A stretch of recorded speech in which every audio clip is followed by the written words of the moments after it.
Hello, everybody. We are so happy to be in Sydney, Australia, with Allie, our very special guest for the Global Sisterhood Network and Boost Power Radio. Allie, introduce yourself. Hello, my name's Allie. So I'm an American studying marine science and geology at Sydney Uni here in Australia. I've been here for about 2 years, and you might notice that my accent's a bit weird from the normal Americans, but I know you're already starting to talk like the people here in Sydney, Australia. Yeah. Well, tell everybody a little bit about your path. So how did you get involved to study abroad like this? What are your passions and what are your interests? Studying abroad was definitely a very whim decision on my half. Yeah, I didn't really plan for it. I just decided one day I was going to Google where there were lots of sharks, and then Australia came up, so then I Googled schools in Australia, and Sydney was the closest one to the beach, so that's why I chose Sydney Uni. But yeah, it's been an amazing adventure. I feel like the not having a plan was the best thing about it, because it kind of allowed me to do whatever I wanted to do, and just make it into whatever I wanted, so that was really good, and it worked out really well. So at what age did you get excited about sharks? Tell us a little bit about your passion. Oh, yeah. So I got certified in scuba when I was 12 years old. 2 weeks later, signed up to go to Guadalupe Island, which is an island off the coast of Mexico, where we think it's a breeding ground and juvenile sanctuary for great whites. So we went there with a research team to study great whites, tag them, plant receivers in the water to collect information based off those tags. Yeah, and so I did that at the age of 12, 13. I can't remember the exact age, but wow! Yeah. So that's how I got introduced, and ever since then I fell in love, and immediately it just rolled into this big passion and life mess of scuba diving and studying marine science and researching sharks and all of that. So, and so then, where did you grow up? I grew up in Colorado, which is kind of weird. Kind of the opposite of ocean.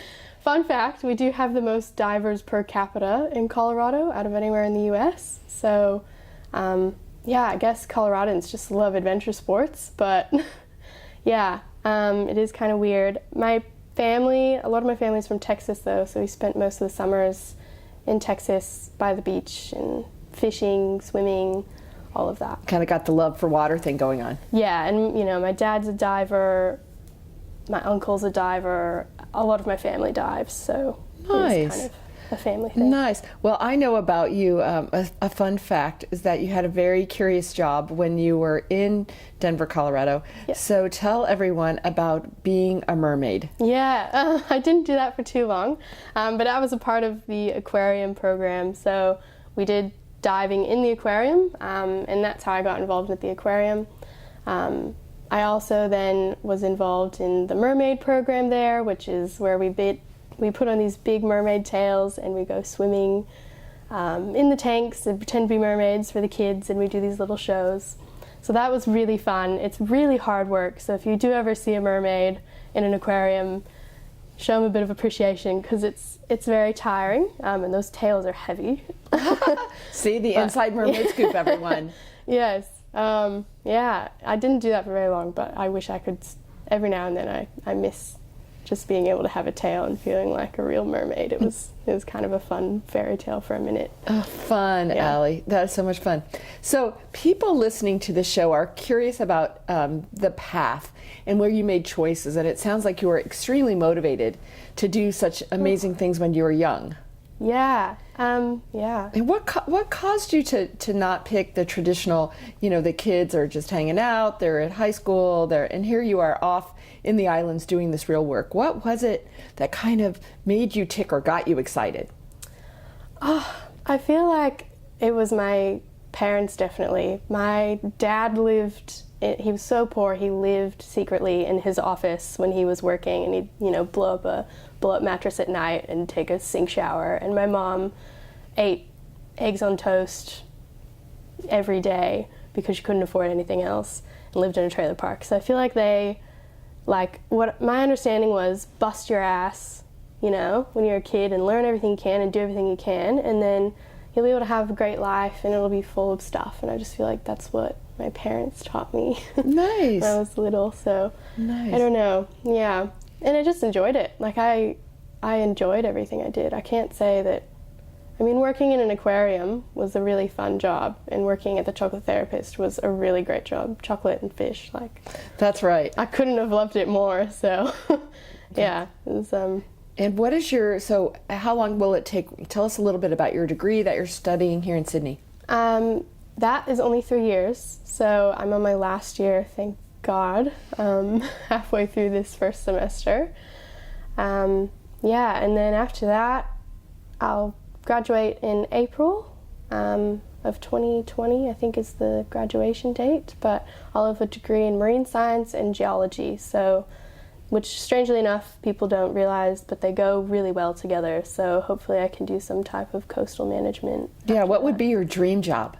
Oh, that's a rough one. Yeah. I don't know. Is there a place in the world that you want to be, or are you just kind of doing your open-ended, let's go? Open-ended. So I've learned from all of this, because it was funny, when I was younger I had like a dead set plan. I was like, I'm going to do this and this and this and this, and then that's how my life is going to be. But as I've grown up and as I've experienced all these things, I've realized I don't want to stay in one place forever.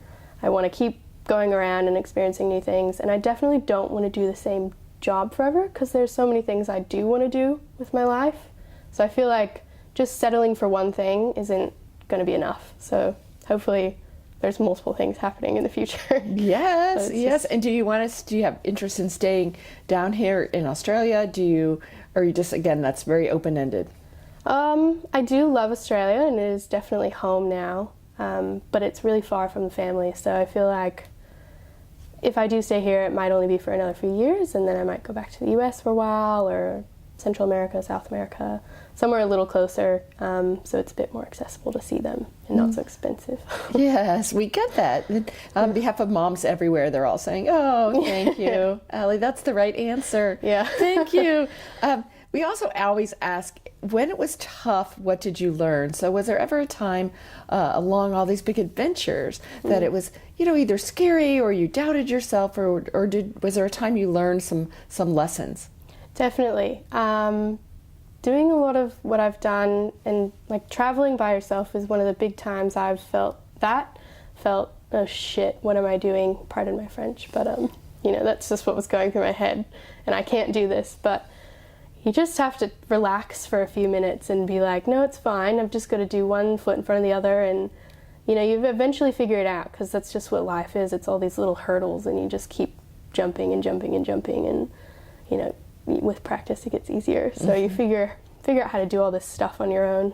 It was definitely a growing process. So yeah, but I think that my early childhood really prepared me for that, and I had to be kind of mature from a young age, just because of some typical family drama that I think that a lot of people can relate with, but taking all of that negativity and then putting it into something that, I'm going to take this and make myself a better person for it, So, awesome. Oh, that's such a great thing. As a mom, it's very inspiring, because my daughter's traveling big in the world, and as a mom, sometimes, I worry, but I'm so glad to hear that you figured it out and made it work. Yeah. Well, absolutely.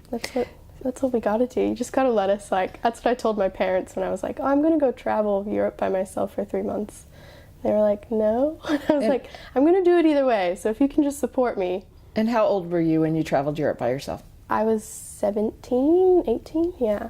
So, they weren't enthusiastic about it, and they weren't enthusiastic about me coming to live in Australia by myself, but it was the support of the parents that, solidified that, because we've got to do these things, we've got to experience things ourselves and figure it out for ourselves, because that's how we're going to become functioning adults, and at least in my opinion. And it was 100% what I needed to have their support behind me. So And what other fun things have you been doing now that you've been on your educational adventure in Sydney? Have you had to get a part-time job? What else do you have to juggle other than big education? Yes, I go to uni 4 days a week, and I work 2 other jobs. So I live in a packed schedule here, but it's good work. I work for a garden store, and also the aquarium in Darling Harbour. So if you guys get a chance to go. We were talking about visiting the aquarium in Darling Harbour. It's pretty fun. They've got some cool stuff in there, but I take people scuba diving in that aquarium, really similar to Denver. Wow, that sounds like a really super cool job. Yeah, it's fun. It's a lot of work. It's 12-hour days, but, you know, pays the bills, so that's what I do in the meantime. And when I'm not working or studying, just trying to pack in as many fun things as possible, honestly. Yeah, it's such a beautiful place to do that. So we ask you to say, what would be your global statement to women? So people that will be attracted to these telecasts and this radio show are just, you know, always out there just trying to do their thing and have fun, right? Mm-hmm. We say, do good, have fun. What would you say would be your global statement, you know, to any woman who's trying to kind of live their dream and step into what's next, or get past fear, or change a definition they had from their childhood? What would be your statement? Oh, this one's so hard.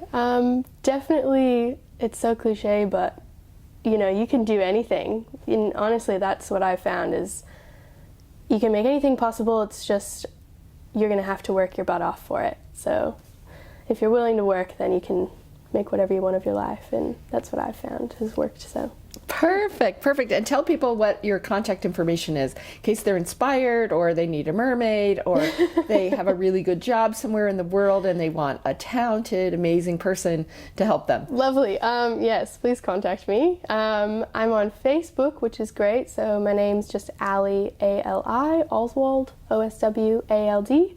Or email is great as well. It's alexandraoswald34@yahoo.com. So super. Well, we have so enjoyed interviewing you today, Ali, and it's so inspiring to see someone who is living their passion.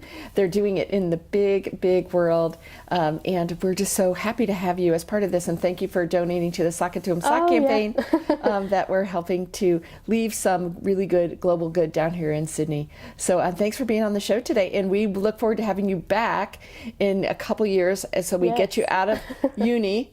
I'm learning the Sydney way. Uni. And we get you out of uni, and then we see where you are next. And if there's anything anyone in the Global Sisterhood can do, please contact us so we can help you get out in the world and live your big dream. Yeah, great. Well, thank you. Lovely.